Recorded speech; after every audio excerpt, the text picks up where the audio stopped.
posibilidad ng tagumpay o kabiguan, ng ligaya o lungkot. Kaya marapat lamang natanggapin si Jesus bilang tagapagligtas at Panginoon. At matapos yun ay panariwain ang katapatan at paglapit sa Kanya bawat araw o day by day.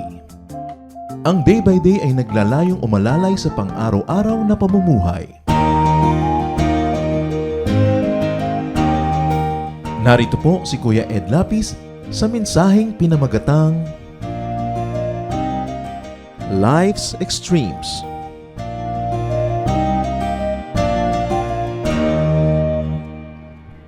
Extreme conditions can confront people without warning. Kuminsan nakakaranas tayo ng mga sagad na mga saya at kuminsan sagad na lungkot. People can get through extreme pleasure or pain, extreme comfort or suffering. How do we deal with life's extremes? And how can we apply the glory, the power of God to extremes that happen in our lives? Father, we thank you that we can ponder your word and seek guidance from you so that we may not only survive but also prevail in times of extreme experiences. Turuan niyo po kami, Panginoon, na unawain, harapin ang mga karanasan sa buhay ng mga sagad. Sagad sa taas o baba, sagad sa hirap o sa ginhawa. Na sa lahat ng ito, makita namin ang iyong kamay na gumagabay sa amin. Teach us, Father, to obey in your footsteps as we go through extreme experiences and all those in between. Sa sandaling ito, payapain niyo po ang aming puso. Kausapin niyo po kami, Panginoon, at nawangin yung mga pangungusap, maging pagkain ng aming espiritu, lakas ng aming loob, liwanag sa aming daraanan. We ask that you speak to us in simple terms, enable us to capture the essence of your wisdom so we may apply this in daily life. Lead us, Father, as we ponder life's extremes. We ask you in the name of our teacher and Lord, in the name of Jesus, your Son, our Savior. Extremes. Nakakaranas tayo niyan. At kung hindi pa, makakaranas. Darating at darating. Ecclesiastes 3:1-8. The words of the wise King Solomon. Everything on earth has its own time and its own season. There is a time for birth and death, planting and reaping, for killing and healing, destroying and building,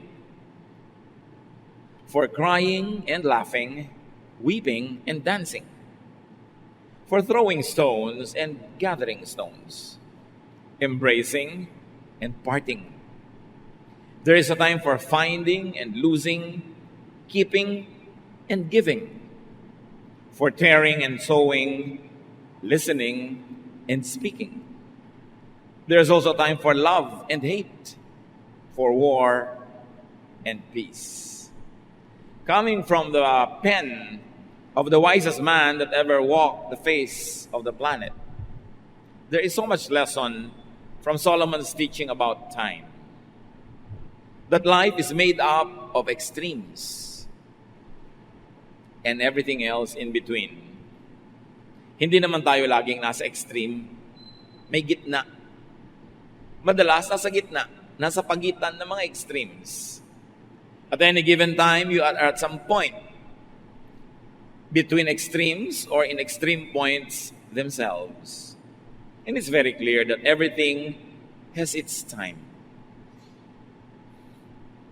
Ang pagdaan ng panahon ay parang nakasakay ka sa mga kamay ng orasan. Hindi pwedeng bumaba, dadaan sa dapat daanan, mararanasan ang dapat danasin. There is time for everything. Ecclesiastes 3:9-11. What do we gain by all our hard work? I have seen what difficult things God demands of us. God makes everything happen at the right time. Yet none of us can ever fully understand all He has done. And He puts questions in our minds about the past and the future. It takes a lot of reflection to be able to arrive at these observations.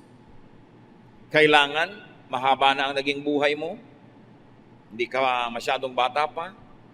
Kailangan marami ka na ring buhay na nakita, napanood, sinuri, para masabi mo na wala namang katuturan ang maraming ginagawa ng tao, pero hindi mo naman maiwasang hindi gawin. Mahirap daw ang itinalagang buhay sa atin ng Diyos. May mga ginagawa siya sa tamang oras sa kanyang itinakda, pero hindi naman natin laging naintindihan lahat. At binibigyan niya tayo ng mga tanong na hindi masagot-sagot, mga tanong tungkol sa nakaraan at sa panahong darating pa. And Solomon says that all that happens is designed, managed, allowed by God. Lahat. Pag sinabi mong even yung sakit ko, even yung nangyari sa aming difficulty, even yung tinatawag na sakuna, the Bible tells us that not a sparrow falls from the sky without God's permission. That even the number of our hairs are counted by God. Alam niya. Nothing can happen without God's consent.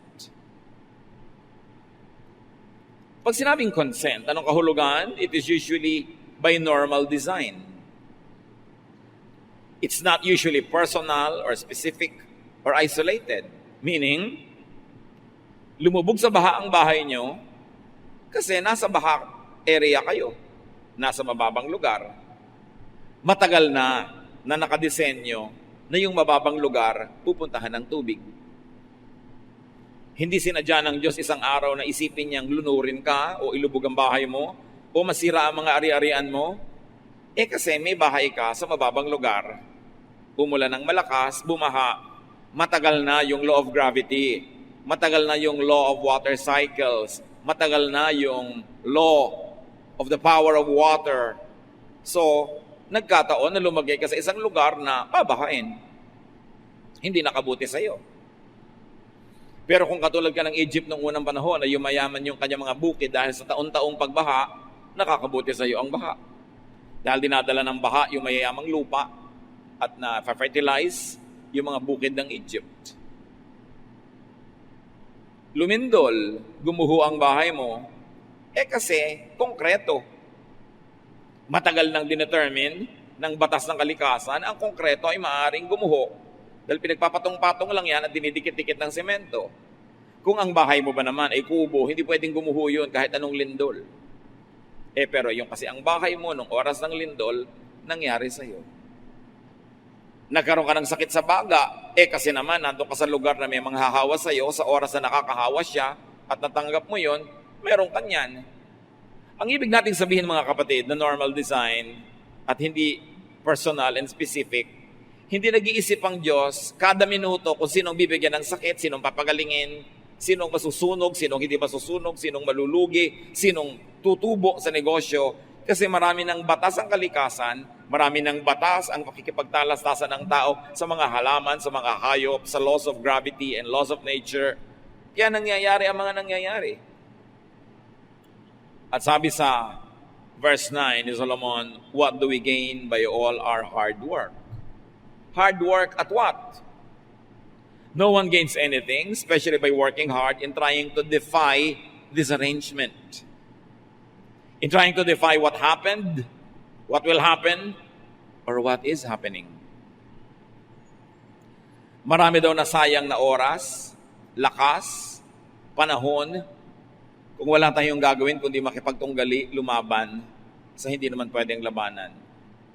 Pipilitin nating palitan yung nangyari na, o naapi ka na nung bata ka, hindi na pwedeng palitan. Hindi mo na mapapalitan, pero pwede mong palitan yung attitude mo ngayon. Nalugi na kayo, naubos na yung pera mo, kahit magbangayan kayo mag-asawa, magsisihan, nalugi na kayo, hindi nyo na mapapalitan yun, tapos na. Yung iba naman, nag-aalala ko anong darating pa. Parang hindi pa sapat yung mga problema ngayong araw na to. Iniisip pa yung mga hindi pa nga dumarating. Samantalang hindi mo naman alam kung paano darating o kung darating nga ba.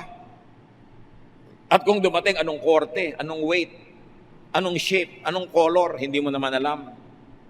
Kasi sabi niya, sayang na mga oras sa pakikipagtunggali. Hindi ka pwede makipagtunggali sa kahapon kasi tapos na yon. Hindi ka pwede makipagyera sa darating pa dahil wala pa siya. At ang pwede mo pa lamang na salihan yung ngayon. At ganun pa man, maraming hindi ka rin pwedeng ibahin. May pwedeng maiba. Yung correct participation, when you have the correct preparation and approach and method and tools. But all that don't guarantee that you could change the course of what's happening. So ang sinasabi ni Solomon, you want to be happy, you want to be comfortable, don't work hard to go against times, trends, natural results of events, momentum. Pag meron talaga isang sumisikat, papayaman, hindi mo talaga makontra. So huwag ka na mangontra. Kumbaga, sa layag ng kanyang bangka, doon umiihip ang hangin. So siya ang nakakarating kung saan-saan. The trade winds are blowing her direction. What's the point in trying to fight that? Yung mga trend, yung mga sobrang sentimental, laging nakatali sa kahapon, walang gustong gawin kundi i-revive yung tapos na. May iba ng trend eh. Nakakapagod create ng artificial situation just to be able to bring back what is gone. Even trends in clothes and fashion, trends in music, trends in architecture, trends in many kinds of traditions. What is gone is gone. And those who are overly romantic will have quixotic dreams of trying to revive what is dead. Papapagod lang sila lagi. So yung mga sentimental, lagi malungkot, laging pagod, laging pinipilit pausuhin yung hindi na uso. Of course, there are some things that you have to keep reviving because they give you anchor, because they give you direction. But there are things that you really have to let go kasi tapos na. Tama na yung the good old days, the good old days, the good old days. Tapos na yun. You will only feel miserable when you continue to long for what isn't there. So don't work hard to insist on avoiding what is unavoidable. Katulad halimbawa ng pagtanda. Siyempre, tatanda ka. Katulad ng kamatayan, siyempre naman mamamatay ka. Gusto mo ba namang 2,000 years old ka na? Biodata mo, 2,000 years old. Ano ka, pyramid? Do not insist on having what cannot be had. Yung pag-ibig, gustong-gusto mo siya, parang ayaw sa'yo eh. Kaya lubayan mo siya. Tanggapin mo kung anong meron ka. Make do with what is there and available. Don't look before and after and pine for what is not. Sabi nga ni Percy Bysshe Shelley, hindi lagi ang hinahanap ay wala. Pagka nasa malamig na country, ang lamig naman, gusto mainit. Pag nasa mainit na country, ang init naman, gusto malamig. Hindi ka nasasaya kahit kailan. Pag hindi ka marunong sumakay, dun sa kung ano yung nandun. Naku, kung mayaman lang tayo, hindi ka nga mayaman, kaya tigilan mo. Pag yaman mo na, tsaka mo isipin yung mga iniisip mo. Ang asikasuhin mo ngayon, yung karalitaan mo. Baka mapagod sa'yo, layasan ka, yumaman ka. Don't insist on stopping what is unstoppable. Kung minsan may mga tao na unstoppable sa karir nila, haharangan mo, masasagasaan ka lang. Even Chinese military people say, do not resist momentum. You will only suffer. Don't insist on doing what is undoable at the time. Ano yung mga undoable at the time? Do not insist on fighting what cannot be fought. Being born and dying. Tulad ng nabasa na natin. Yung ipapanganak, hayaan mong ipanganak. Kay tao yon, kay pusa, kay ideya. Huwag mo nang pigilin, ipapanganak talaga yon. Even ideas. At yung mamamatay na, payagan mo namang mamatay. Kasi nakashare na siya sa buhay. Kaya yung mamatay na yon ay halaman, matanda na eh. O pet, o isang pangarap, isang tradisyon, isang uso, panapanahon. At kumisan masakit man kahit tao. Kung talagang nakatakda na, luwagan mo ang kalooban mo at pakawalan. May mga hindi dapat labanan yung panahon ng planting and harvesting. Para madalian ka sa buhay, magtanim ka kung planting season. Kakampi mo yung nature, kakampi mo yung ulan, kakampi mo lahat. At panahon ng harvest, mag-harvest ka, huwag later. Alam nyo ang mga farmers, they harvest at the right time, lalo palay. Kasi pag hindi ka nag-harvest ngayon, nag-harvest na yung mga katabi mo, lahat ng daga ng bukid lilipat sa field mo kasi sa'yo na lang may natira. Ubus ng daga ang iyong harvest. Kaya pag may nag-harvest, sabay-sabay. Kasi harvest time. Pag may nag-plant, sabay-sabay. Kasi doon tama yung panahon, tama yung klima. May panahon. Ikakasal ka, gusto mo garden wedding, huwag June o July or even August kasi tag-ulan. Pag may magpapakasal, pilit, June, tapos garden wedding, tapos when pastor, ipag-pray niyo pong huwag umulan, hindi ko ipinagpe-pray. Kasi tag-ulan yun ang gusto ng Diyos, mag-uulan, ba't lalabanan mo yung Diyos? Tapos lalo na kung bukas na yung kasal, umuulan pa rin. Tapos mamayang gabi na yung kasal, tanghali na, umuulan pa rin, pagod na pagod lahat kada dasal. Nag-schedule ka ng June, pasensya ka. Ba't mo nilalabanan yung hindi mo dapat labanan? So ilagay mo yung kasal mo, Disyembre, Enero, kung gusto mo na garden, mas malaki yung chance. O kaya, ang gawin mong trahe de boda, kapote. Nakapayong kayo lahat, nakabota, di umulan, hindi, okay lang. Pero lalaban ka. May panahon ng killing daw or healing. Like killing germs. Siyempre, dapat pinapatay mo yan, di ba? May panahon din killing your own desires. Kasi wala sa lugar, wala sa panahon. May panahon din ng pagpapagaling. Times for destroying and building. Hindi na pwede. Condemned na, it is to be destroyed. You have to build again. Be that a material thing or an idea. There's a time for crying or laughing. Pagka nakakaiyak, di umiyak ka. Ang hirap-hirap nung namatayan, ayaw umiyak dahil Christian. May ganun ba? Kasi ina-expect pa Christian, hindi umiiyak. Parang hindi yata realistic yun. Nalulungkot ka, di umiyak ka. Ang hirap yatang labanan yung luha para sasabog ang dibdib mo.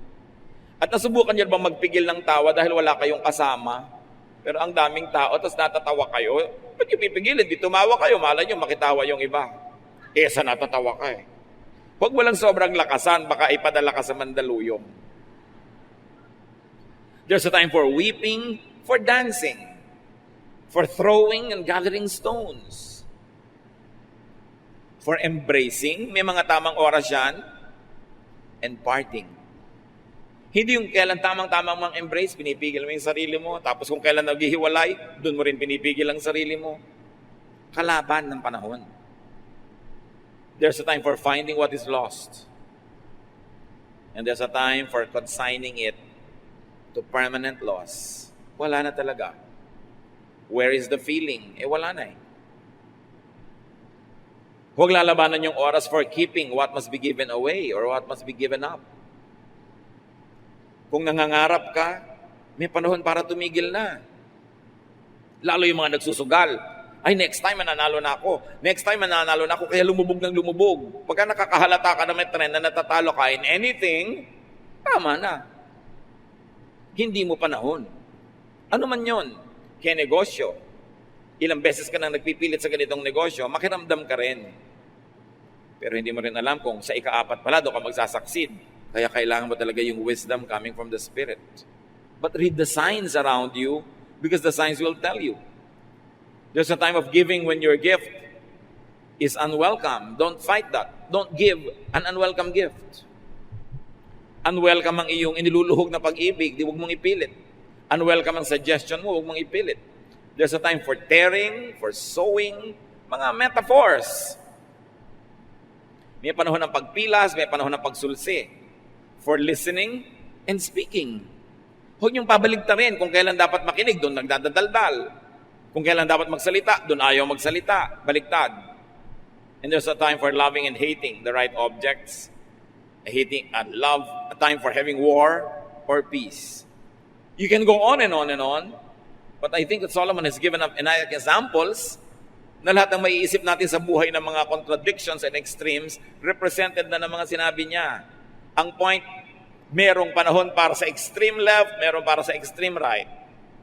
Meron para sa extremely low, extremely high, extremely cold, extremely hot. May ganong panahon.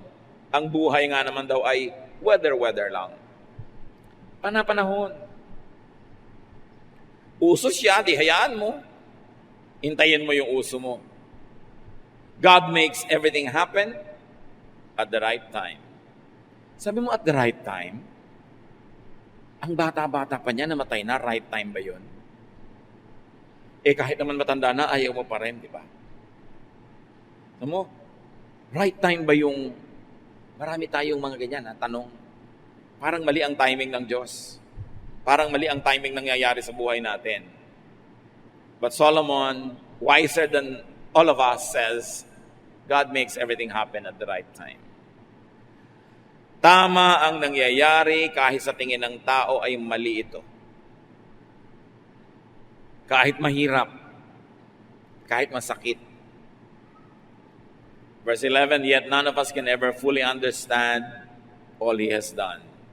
Ganun na lang ang tanggapin natin, that humans cannot fully comprehend, will not always agree with God's deeds and timing, but it does not make God wrong. We're just limited and we cannot understand. Isaiah 55:8, the Lord says, my thoughts and my ways are not like yours. Iba ako mag-isip kaysa sa inyo, iba ang pamamaraan ko sa pamamaraan nyo. So ang tao na mababawasan ang hirap, madadagdagan ang luwag sa buhay, yung taong ride lang sa panahon. Panahon na malungkot ang pamilya natin o di malungkot tayo, huwag nating piliting mag-OA at magkunwaring masaya. Panahon ng kasiyahan, di magsaya tayo. Panahon ng hirap, magtipid. Panahon ng luwag, di mamuhay ng magtamasa ng sarap sa buhay at mag-share sa iba. Panahon na may pagkakamali, magdusa, ituwid ang sarili. Panahon na nagtanim ka ng tama, di aani ka ng tama. Even when it comes to extremes in knowledge, faith and belief, ng sarili mo o ng ibang tao, ride lang. Iba-iba kasing panahon Kuminsan yung kapatid mo, extremely religious. Hayaan mo lang siya. Huwag mong kontrahin. Huhupa din yan. Wala namang lagnat na lagi mataas. Nagdo-normalize din. Ang hilig-hilig ngayon ng anak mo sa ganitong music, hayaan mo lang. A few months, a few years, lilipas din yan. Ang mga gusto, naiiba rin. Kahit nga pag-ibig, kumukupas pagka hindi naalagaan. So, huwag mong masamain, huwag mong kagalitin, huwag mong awayin ang isang tao na may nararanasang extreme feeling right now. Panahon niya Kaya kung minsan may mga taong extreme ang hilig nila, halimbawa ang kumain ng ganito, hayaan mo, magsasawa rin yan. Panapanahon. Because nothing is permanent. Para tayo mga nakasakay, tulad ng nabanggit, sa kamay ng orasan na umiikot, hindi ka pwede magtagal sa isang guhit ng relo. Lalakad at lalakad dyan. Kahit anong oras, lumalakad ang panahon. Naiiba ang tao. Kaya mahalaga sa nag-aasawa, biruin nyo yung marriage contract, till death do us part, permanent, lifelong. Hindi kayo dapat nakokontento na kung ano kayo dati, yun na kayo forever. Kasi pwedeng nag-iiba yung partner nyo na kayo'y maiwan, o kayo yung nag-iiba, siya yung maiwan, hanggang mamaya ang laki na ng agwat, mahirap na kayo magsama. So lagi kayong naghahabulan sa isa't isa. Uy, nahihilig ngayon ang misis ko na magbasa ng mga philosophies. So magbabasa-basa rin ako kung hindi ko man hilig para hindi naman masyadong malayo ang agwat ng iniisip namin. Uy, ang husband ko nahihilig sa sports. Eh di maghihilig din ako. Kung hindi man ako yung maglaro, manood man lang ako at pumalakpak sa kanya. Kaya maraming mag-asawa, nagkakalayo ang loob, nakakalimutan nila na yung pinakasalan mo 5 years ago is not the same person anymore. Na yung pinakasalan mo today will not be the same person 20 years from now because change is always happening. And when you don't change together with the person that you love, together with your partner, you will wake up one day realizing that there is now an unbridgeable chasm between the two of you. Na may agwat na hindi na matawid-tawid. Magkasama na lang yung katawan nyo sa isang bubong pero magkalayo na ang inyong isip at dahil doon, magkalayo na ang inyong puso. May pananagutan ng pag-aasawa. You keep abreast with your partner. Kung ang bilis mo, medyo magbagal ka, hintayin mo siya. Ang bagal mo, magbilis-bilis ka para magsabay kayo, hindi man eksakto, pero hindi malayo. Napapalitan. Tulad ng masyadong mga hot na hot sa pagiging Christian nila, ng mga bagong Christians. Talagang gusto makipagdebate sa lahat ng debate, gusto talaga iligtas ang lahat ng tao sa planeta. Panahon. And then humuhupa-hupa rin, nagno-normalize. Kung nangyayari sa kapwa nyo, lalo sa mahal nyo sa buhay na nasa extreme ngayon, sakyan nyo lang. Huwag niyong banggain kasi may momentum, may energy. Mapapagod kayo pareho, baka ang maging ending pa, magkasira kayo. Basta hindi masama yung extreme niya, hindi yun magtatagal. Minsan habang pinipigil mo pa nga, lalo pang manggigigil yan. So pagbibigyan nyo isa't isa, naiiba-iba ang hilig, naiiba-iba dahil naglalayag ang kaalaman, ang awareness from point A to point B. Pagdating sa point B, lilipat naman yun sa point C. Walang katapusang lipat yan. And it's exciting. It makes people more interesting. You don't meet a cousin for 2 or 3 years and afterwards, na-realize mong, wow, may naitayo pala siyang monumento. May kinarve pala siya na sculpture. May nilikha pala siyang awit o kanta. May naimbento siyang recipe. May naiba. It makes life very interesting. Hindi mo lang dapat asahan na, ay, nagbago na siya. Hindi na siya ma-reach. Natural dapat siya magbago. Kung sobra ka na pag-iwanan, ayaw mo magbago yung mga tao para hindi makitang ibang-iba sila kaysa sa'yo. Kaya dapat ini-improve mo rin yung sarili mo. Kung hindi mo na ma-reach yung tao dahil umasenso, problema mo yun, hindi mo na pa-asenso yung sarili mo. Kasi kung umasenso ka rin, hindi magkaka-reachan pa rin kayo. Hindi mo ma-reach dahil mataas ang narating niya, ikaw wala narating. Tapos mamasamain mo, nag-iba na siya. Hindi na ma-reach. Kailangan pa may appointment. Yung mga reklamo yan, ang mga naiinggit na kamag-anak, yung kailangan pa may appointment. Pero pwede mo sabihin, wow, big time na talaga yung pinsan natin, kailangan makipag-appointment tayo kasi ang dami niyang makahalagang ginagawa, hindi pwedeng masakalad ka rin. Kung positive ang attitude mo, ikakatuwa mo yun. Lalo mahal mo sa buhay yung hindi na ma-reach. Asalagay, tuwa ka na walang nangyari sa buhay niya, kung gaano siya ka-available kahit anong oras noon, ganun pa rin ngayon. May extremes. Some people become successful in the extremes. So huwag harangin. Huwag pigilan, huwag labanan ang hindi dapat labanan. Kahit kumisan anong ingat mo, nakakasakit ka rin. Pero mabuti na yung nag-iingat. Mas na ma-maximize mo yung possibility na hindi ka magkaroon ng sakit o ng madalas o ng malalang sakit. Minsan sa kalagitnaan ng iyong project, bigla ka nagkakasakit, naiiba ang direksyon. Anong gagawin mo doon? May solusyon si Solomon. Sa mga bagay na hindi mo mapigil, hindi mo mapilit, hindi mo maiba, hindi mo makontrol, paano gagawin mo? Ecclesiastes 3:12-13, I know the best thing we can do is to always enjoy life. Because God's gift to us is the happiness we get from our food and drink and from the work we do. Sabi niya, alam nyo, para kayo mag-enjoy sa buhay, kahit maraming extremes, maraming danger, maraming changes, huwag niyong kalimutan na magkaroon ng simple joys. Sabi niya, dapat enjoy lang ang buhay. Kasi basic naman na meron kang food and drink. Kasi kung wala, di namatay ka na, di wala ka ng problema kung patay ka na. But lagi kang may food and drink at lagi kang may ginagawa.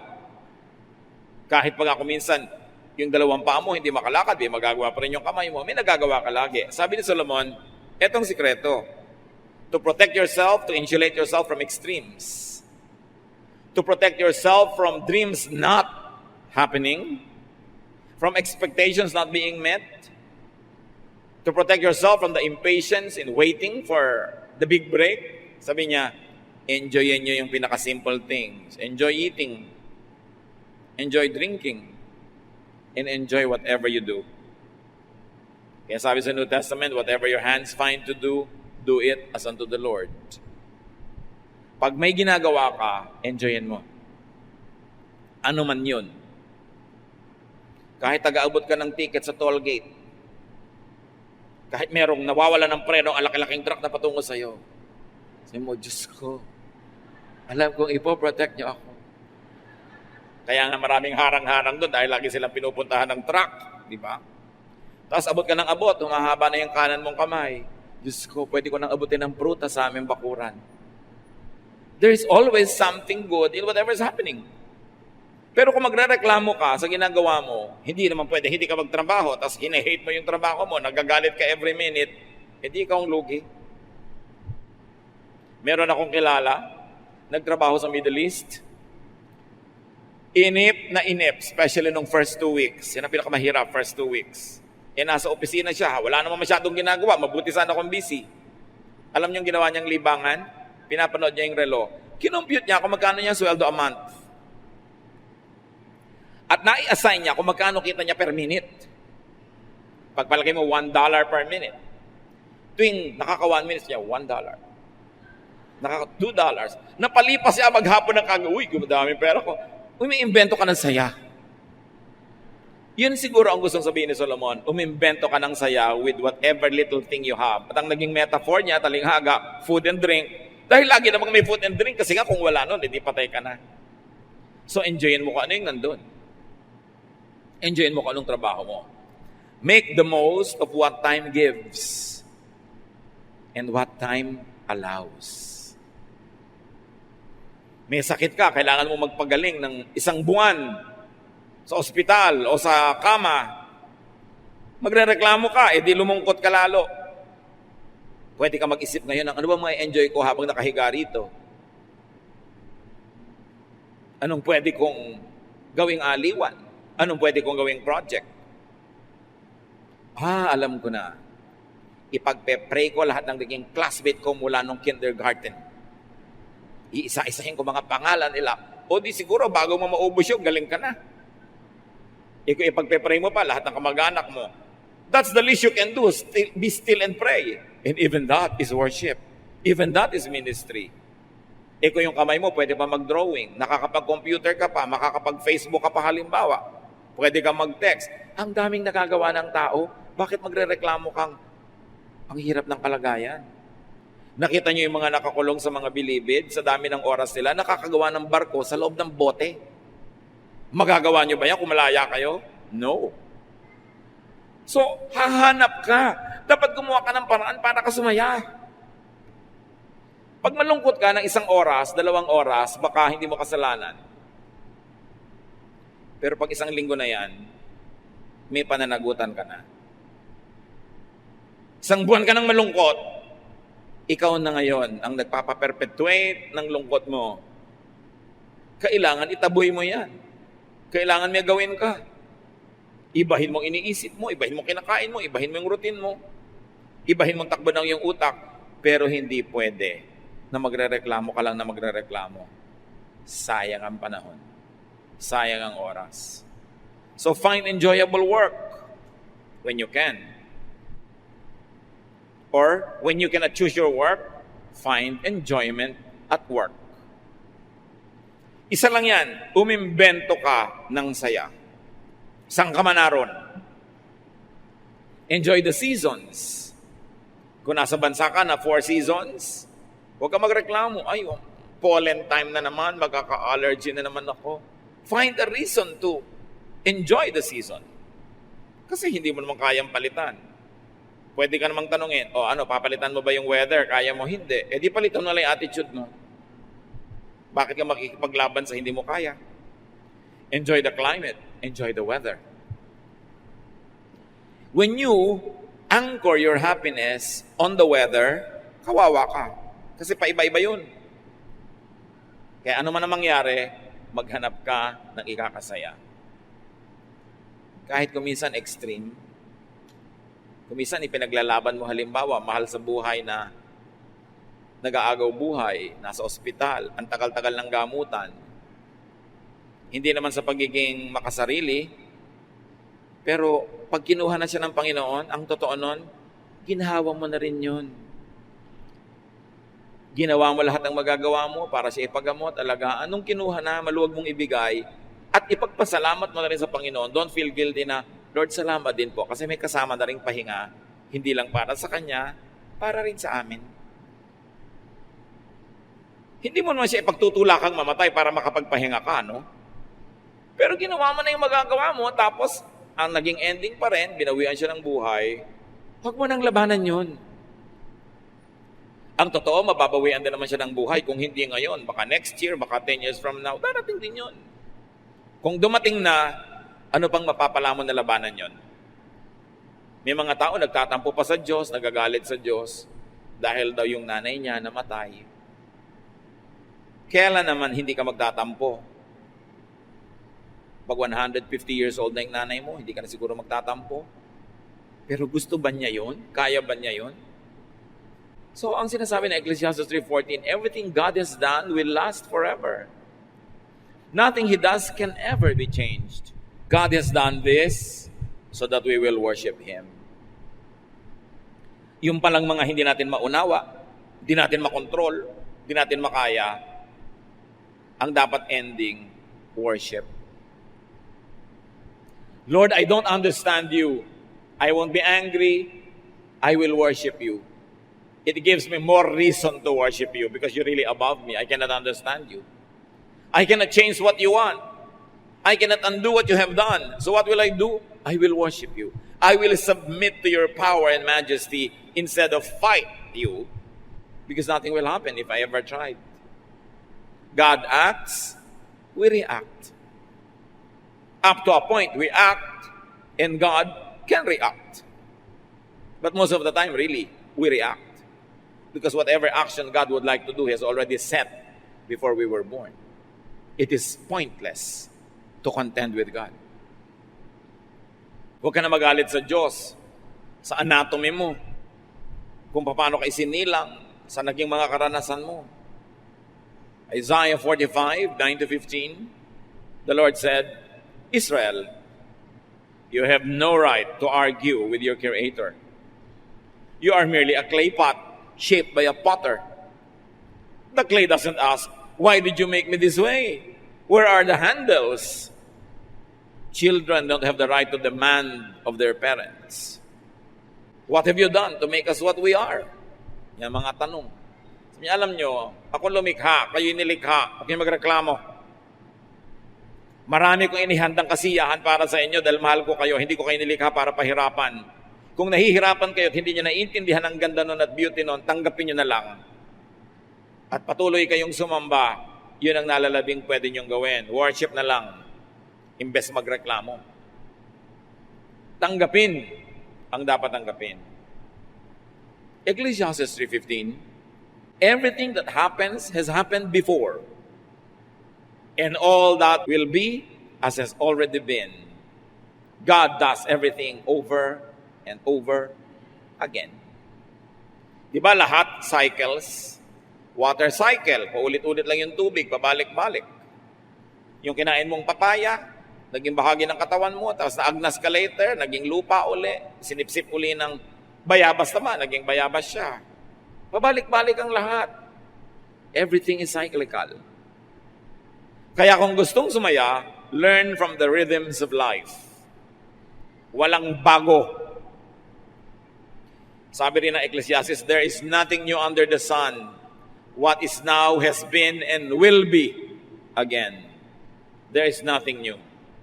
So makibagay ka na lang sa panahon. Kung tag-ulan, huwag ka magreklamo. Matatapos din yan. Kung tag-init, matatapos din yan.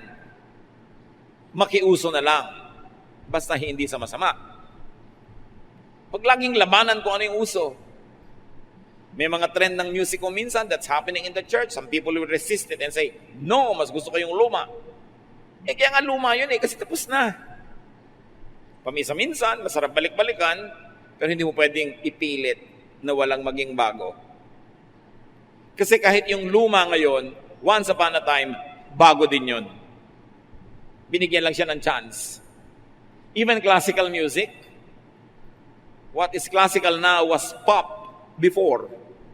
Siyempre, it takes time before you become a classic. Naging classic yan kasi napagbigyan nung pop pa siya. So yung mga pop ngayon, magiging classic din yan. 50 years from now, 100, give it a chance. Gusto niyong sumaya sa buhay, mga kapatid, makisayaw sa tugtog. Alangan mo, ang bilis ng tugtog, ang bagal ng kilos mo. Parang nakakapagod yun. So sabi nga nila, ride lang. Pag nasa extreme ka, parang pendulum. Alam niyo yung pendulum, di ba? Gumagalaw-galaw na ganyan yon. Kahit yung pendulum ng relo. Wala namang nasa pendulum na dulong gano'n. Ang tagal-tagal nandun ha. Sandali lang yun doon, babagsak uli yun. Pag may pendulum uli, babagsak uli. Ganon din yung saya, lungkot. Ganon yung pangungulila at pagiging amused and entertained. Ganon yung pagiging mahirap, pagiging mayaman, malusog, may sakit ka. Pabalik-balik lang lahat ang buhay. So kung nasang ka, huwag kang magreklamo. Humanap ka na ikasasaya dun kung nasang ka ngayon. Sa susunod na estasyon mo sa buhay, doon ka uli humanap, doon ka uli humanap. And before you know it, humarap ka na sa Diyos. Natapos na yung hiniram nating buhay na ito, naging makaduturan, naging enjoyable. Nagpa-enjoy ka ng kapwa, nag-enjoy ka rin, nagawa mo ang mission mo, hindi yung inubos mo ang lakas mo para reklamo, kalalaban sa mga hindi mo naman kayang panalunan. Just survive extreme times. Kaya pag may nagtatanong sa akin, sa Facebook man, napaka-extreme po ng nararanasan ko ngayon na lungkot. Nandito ako sa Saudi Arabia, etc., etc. What will I do? And I always say, just survive it. Aliwin mo, libangin mo ang sarili mo, lilipas din yan. Gustong-gusto ko na po umuwi sa Pilipinas, 2 buwan lang yan. Pagkatapos, makaka-adjust ka na. Lampasan mo lang. Iniwan po ako ng boyfriend ko, parang mabibiyak ang ulo ko. Hindi mabibiyak yan, matibay yan. Para pong pinupunit ang puso ko, OA mo, hindi ang papel. Lilipas din yan. At pag natauhan ka na, magpapasalamat ka pa nga, ipagdiriwang mo yung araw na ito na iniwan ka niya, pag natauhan ka na. Namimiss mo lang naman dahil in love ka pa. Pag nawala na yung love mo na yan, maglang makikita mo lahat yung mga kapintasan niya at magpapasalamat ka pa. Yung mga ililibing ang asawa, isama mo na ako, isama mo na ako. Sige, sama ka. Di naman tatalon sa hukay. Sabi mo, huwag kang mag-inarte. Gagraduate ka rin dyan. Wala pang 6 na buwan, may boyfriend na, ang byuda. People recover. We are fearfully and wonderfully made. God wired us to survive. Huwag kayong magpapatalo. Hirap na po ako sa pag-aaral ko dahil nag-working student ako, wala akong ibili ng gamit. Huwag kang bumigay, ituloy mo lang yan, matatapos din yan. Walang hirap na permanent. Hirap na hirap ako sa kalagayan ko. Lahat ng nakita ko na naging matagumpay, dumaan sa sobrang hirap. At lumampas. Ano ang paghihirap nyo ngayon? Huwag lang kayong bumigay. Huwag kayong tatalon sa tulay. Huwag kayong maglalaslas ng pulso. Huwag kayong iinom ng insecticide. Sayang ang insecticide. Maraming lamok ngayon. Pangkanila yan. Huwag kayong kakain ng fertilizer dahil hindi naman kayo palay. Survive. Kahit ang survival niyo mga kapatid, 1 oras lang. Lungkot na lungkot ako, parang hindi ko na kaya. Mag-survive ka lang ng 1 hour. After 1 hour, ang dami nang nagbago sa katawan mo. Yung kinain mo kanina, natunaw na. Diba? Yung blood pressure mo, maiiba. Heartbeat mo, maiiba. At yung dilim ng gabi, nagbubukang liwayway na, nag-uumaga na, maiibang mood mo. Napapansin nyo ba na napaka-sentimental nyo between 2 a.m. to 4 a.m.? So itulog nyo. Pag di kayo makatulog, libangin nyo sarili nyo dahil pag 5:30 na, wala na yung lungkot. Promise. Just survive the night. Whatever it takes. Just don't sell your soul to entertain yourself. Just survive. I hope wala sa atin ngayon dumarating sa napaka-extreme na parang bibigay na kayo, di nyo na kaya. Lalampas din yan. Lagi nyo sabihin sa sarili nyo, this too will pass. Because nothing is permanent. And God is with me all the time. Pinayagan niya ng Diyos, nangyayari yan, alam niya ang nangyayari. When you cannot sleep, as we always say, instead of counting sheep, talk to the shepherd. Fill your heart with songs of gladness instead of sadness. Lift yourself up from a dark place, go to a lighted place. Literally, pag dumadami yung ilaw, sumasaya ka dyan. May nadidinig kang tunog, mga boses, nakakapagpasaya yan, palitan mo ang situation mo. Basta huwag kang bibigay. Kasi may bukas. Hindi mo alam, yun na pala, nandun na yung premyo mo, nandun na yung pinaghirapan mo, kaya hindi panahon para bumigay. At kung merong napakalakas sa kapangyarihan, sumama sa agos. May boss ka, ayaw na ayaw mo sa kanya, siya ang may-ari ng kumpanya, ano ka? Sira. Turuan mo ang sarili mo na magustuhan mo siya para hindi ka inis na inis. Hindi ka naman magre-resign. Hindi naman ikaw may-ari ng kumpanya. Anong mapapalabong lagi mong inisin ang sarili mo laban sa kanya? Yung mga naiinis sa mga biyanan? Aba, pinaparusahan nyo sarili nyo. Pwede ba kayo magpalit ng biyanan? Pwede ba kayo magpalit ng manugang? So parusa sa sarili, yung dapat mong gustuhin, inaayawan mo. Yun ang sinasabi ni Solomon, be happy with what you drink or what you eat, with the basic things. You cannot always create your life, but you have a way and you have a say in shaping of your daily life. Sabihin nyo, savor the moment. Minsan lang kayong dumaan sa isang punto ng buhay at kahit kailan di na kayo dadaan uli doon. Lugi naman kayo kung puro lungkot, puro reklamo at hirap lang ang naaalala nyo tungkol doon. Maghanap ng saya. Nasiraan yung bus, papunta kayo ng Tarlac, maghanap kayo ng tindahan ng halo-halo, manguyakoy kayo habang nire-repair, kesa magreklamo kayo sa buhay. Laging wala yung asawa nyo, miss na miss nyo, samantalahin nyo para makapag-ayos kayo ng bahay, makapag-ayos. Hindi yung lagi kayong miss ng miss ng miss. Wala naman. Anong gagawin ninyo? So pag nandyan na, i-drop nyo na lahat ang gagawin nyo dahil nandyan siya. Pero habang wala, be productive. You've got to do something. Nilikha tayo ng Diyos sa may utak, the resilience of our will, the power of the Spirit within us. You were not created by God to be defeated by extreme conditions. You were created by God to be victorious, to prevail in the name of God and to give glory to His name because He is victorious. And His people are destined for great things. Just don't let the little details impede you or stop you. Don't be defeatist. Huwag kayong patalo. Every situation, pwede kayong manalo. Dear God, we thank you that you are you and you made us who we are. Dalangin namin kung may mga kapatid kami, Panginoon, ngayon na nahihirapan. Hindi naman sa mamaliitin ang paghihirap nila, pero ipakita mong mas marami pa naghihirap at nag-survive. At marami nang dumaan sa dinaanan nila at nakalampas. Hindi dahilan para maging casualty kami. Turuan mo kami, Lord, to have a winner's attitude. Na hindi kami mga api at kawawa, kundi kami mga victorious people. And you have given us the willpower, the spirit, the tools to prevail. Tulutan mo kami, Panginoon, na makarealize na ang buhay ay regalo. That life is a gift. It's not to be complained about, but it is to be enjoyed, to be shared, to be cherished. At sa mga taong gusto nang bumigay sa buhay, may mga nagpapakamatay pa, ituro mo sa amin, Lord, that we have a lot of time to be dead. So while we are alive, we should savor every minute of it. Teach us And teach us also, Lord, to be sensitive to people who are suffering, people who go through extremes. Kumisan sa pagmamadali namin, nawawala kami ng panahon na pansinin sila.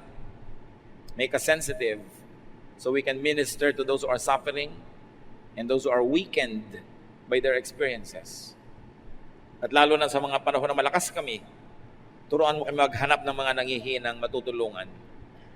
At sa panahon na aming panghihina, maalala namin kung sino kayo at magpadala rin kayo ng mga kapwa-tao naming tutulong sa amin at nang malampasan namin ang ganitong mga hirap. Father, thank you for the opportunity to prevail, to win over situations and extremes. At sa times of extreme comfort, extreme wealth, extreme happiness, make us sensitive to the needy so we can share with them what you give us in excess. Pagbulay-bulayan natin mga kapatid ang personal applications. Never give up, never say never. You are God's people. The Spirit is in you. You will prevail. Dear Lord, in silence, guide us how we can apply these things in daily life.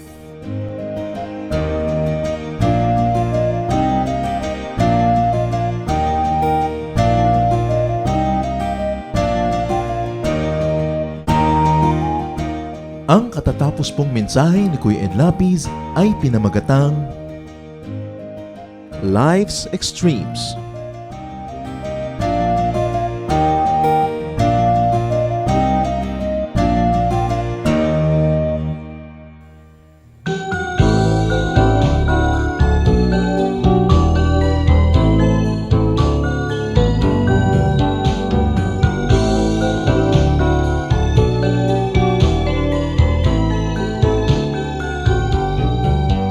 Bigyan mo ako ng pusong laging may awit, hindi nagagalit. At ituro mo sa aking buhay kung paano umibig sa aking kaaway. Kahinahunan, kahinahunan, kahinahunan yung ibigay. Kahinahunan, kahinahunan, bunga ng Espiritong buhay. Kahinahunan, kahinahunan, kahinahunan yung ibigay. Kahinahunan, kahinahunan, bunga ng Espiritong buhay.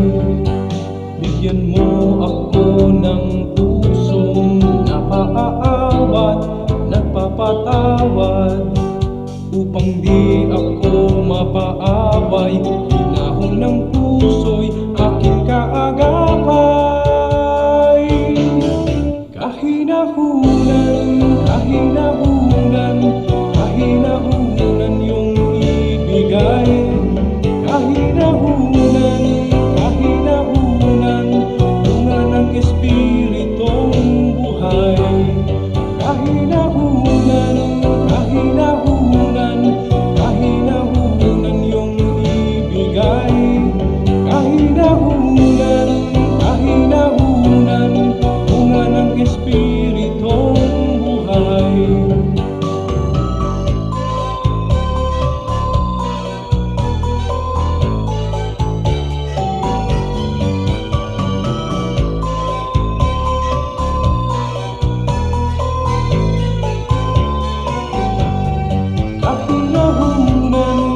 kahinahunan, kahinahunan yung ibigay.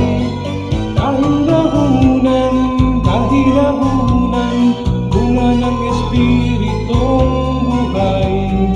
Kahinahunan, kahinahunan, kahinahunan yung ibigay. Kahinahunan, kahinahunan, bunga ng Espiritong buhay.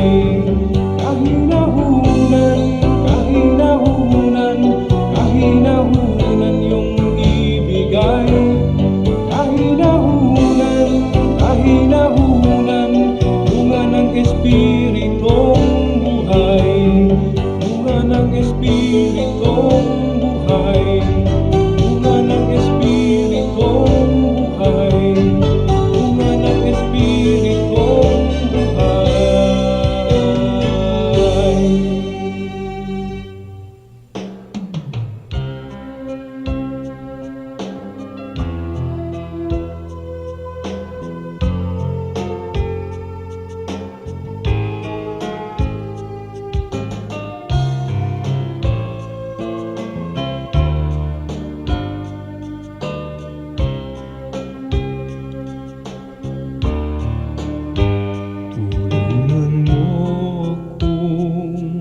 sundin ang iyong mga utos.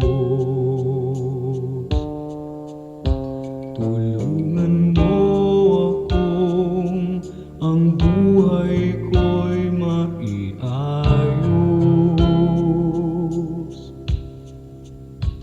at sa mga tukso tulungan mong pigilin ang sarili ko. Tulungan mo akong maging tapat sa'yo. Pagpipigil sa sarili, pagpipigil sa sarili.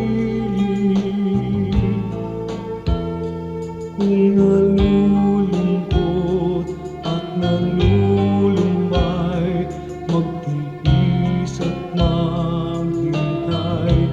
Pagpipigil sa sarili, pagpipigil sa sarili. Ang ituro mo sa buhay ko, Jesus.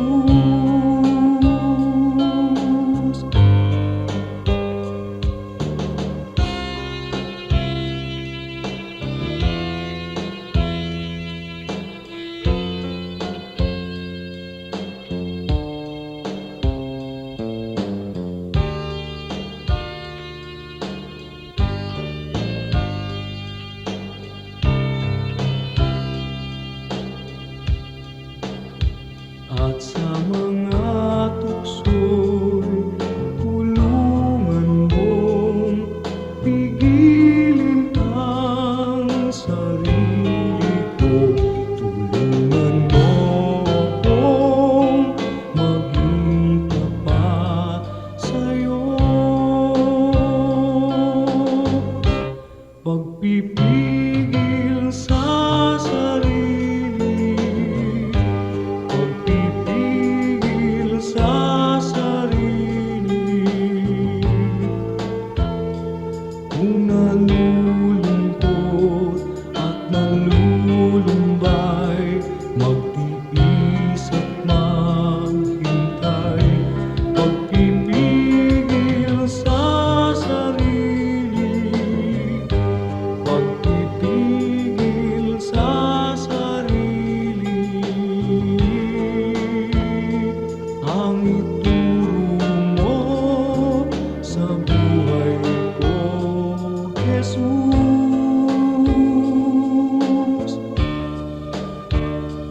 Ang ituro mo sa buhay ko, Jesus.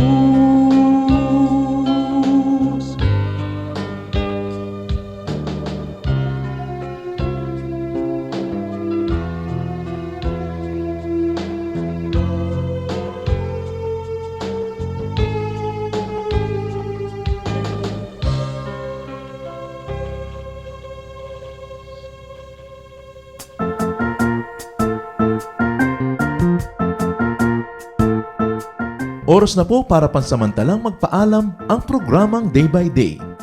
Tayo po'y magsama-sama tuwing ika-6 hanggang ika-7 ng umaga, araw-araw. Magandang umaga po at mabuhay ang Panginoong Hesus!